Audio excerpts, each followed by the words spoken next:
Hello, my name is Amber Yasko, and I will be talking to you about reading supports and assistive technology in the classroom.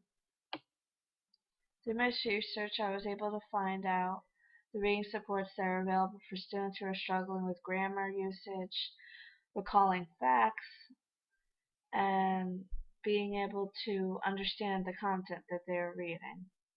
It also really does help more than just students with disabilities. It's also students that just may have low-level reading abilities. It doesn't hurt to give them the tools that they might need in the classroom.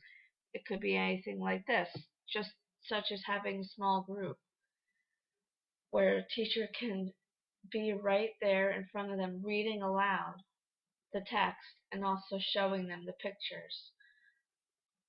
Or it could be books like this to the left where students can have their text highlighted, and that could really help them progress. Those are some benefits for students who are struggling in reading. They can also be taught software, which is in a more reflective way for students who want to be able to do the work and also have it read to them at the same time.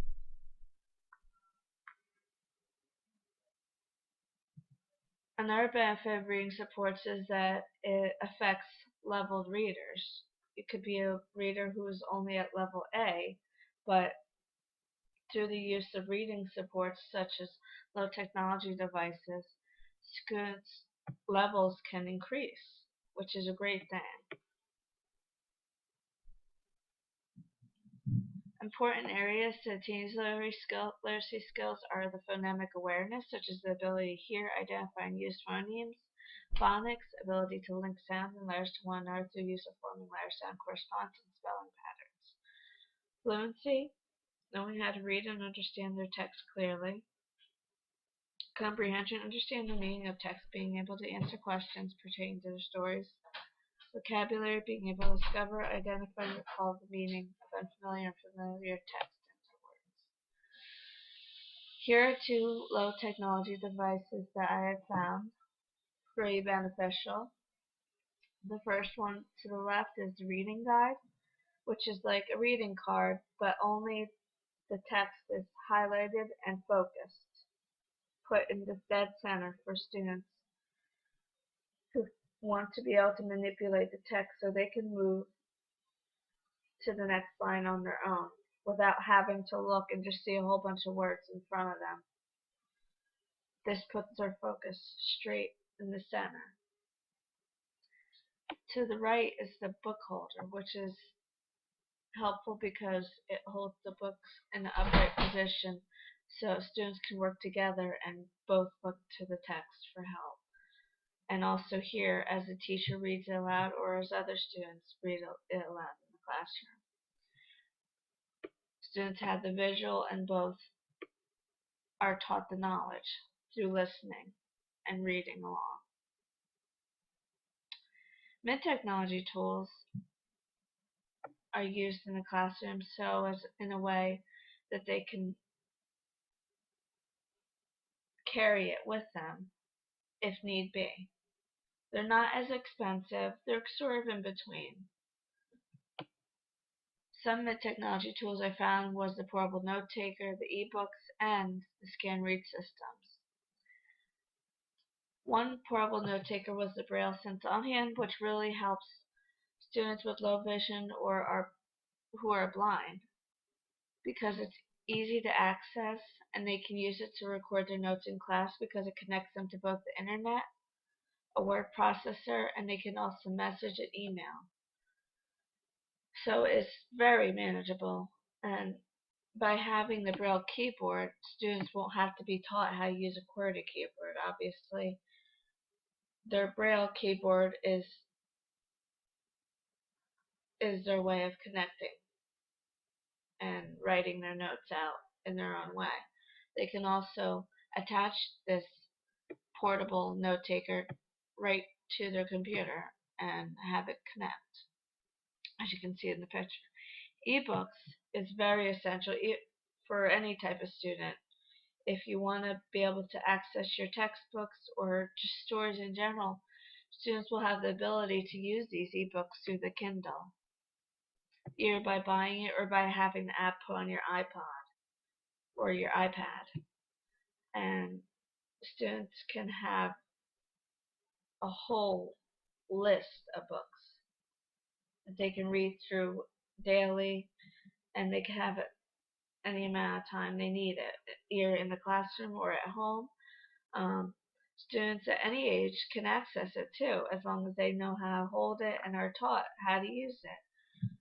As you can see in the picture here, the student who is reading it is able to see it visually, where the picture can be zoomed, the text can be zoomed.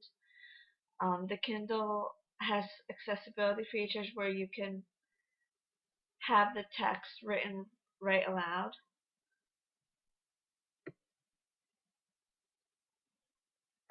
The scan read systems, one I found that I really liked was the Talking Dictionary.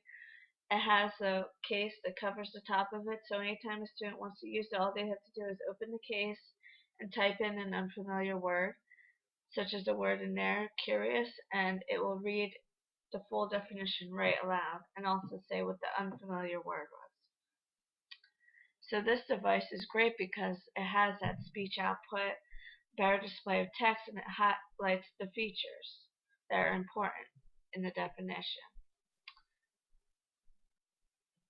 High technology tools I found was software, programs, and also a portable Playdeck device. Learning Ally was one of the softwares I really did enjoy. It can be downloaded and is easily accessible for low-level readers. Students, parents, and teachers will find it useful because it provides a wide variety of audiobooks to be read aloud. It also covers books from many subjects. Here is the website. Each tab basically provides the information that says home. This is where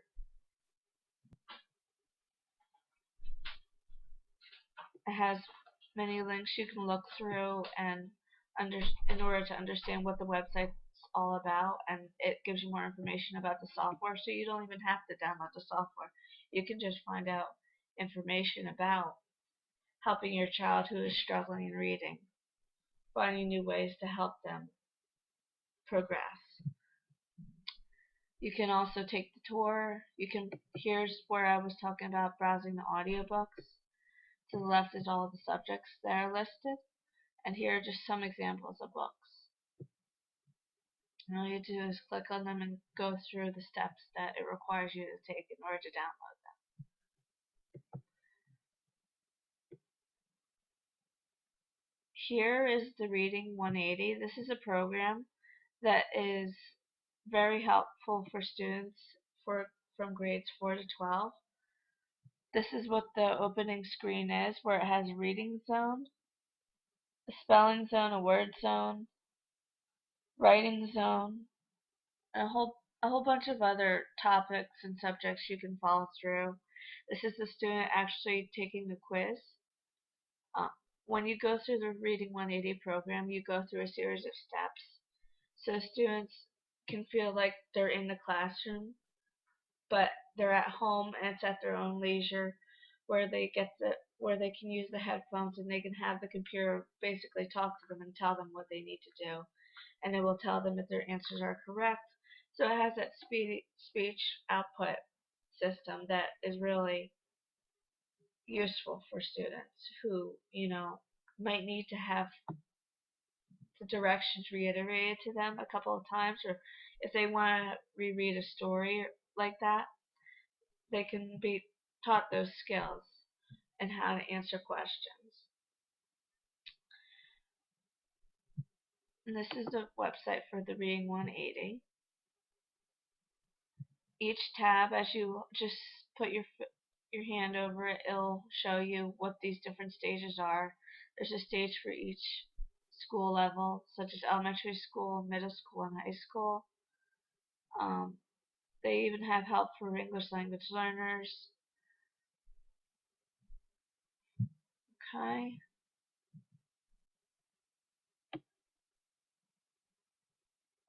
Here they show you what different levels are.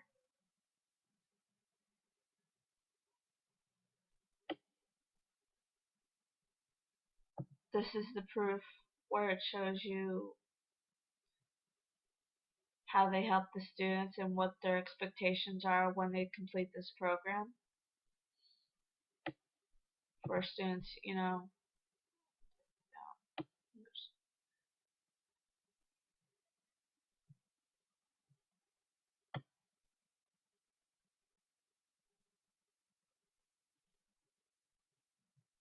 okay.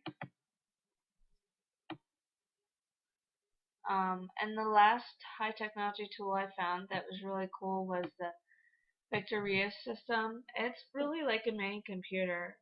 And what's great about it being called a mini computer is that students can hold it. It's smaller than mostly any computer, even the iPad. I mean, the iPads like are nowadays are a mini computer, but this is really a mini computer, and students have big buttons they can press. They have a headset they can listen to, so they don't have to be distracted by others, because it's talking right through their ears. The programs that it includes is a playback audio system. It reads the books for them through a DAISY program, uses many media formats, and also provides MP3 files for students.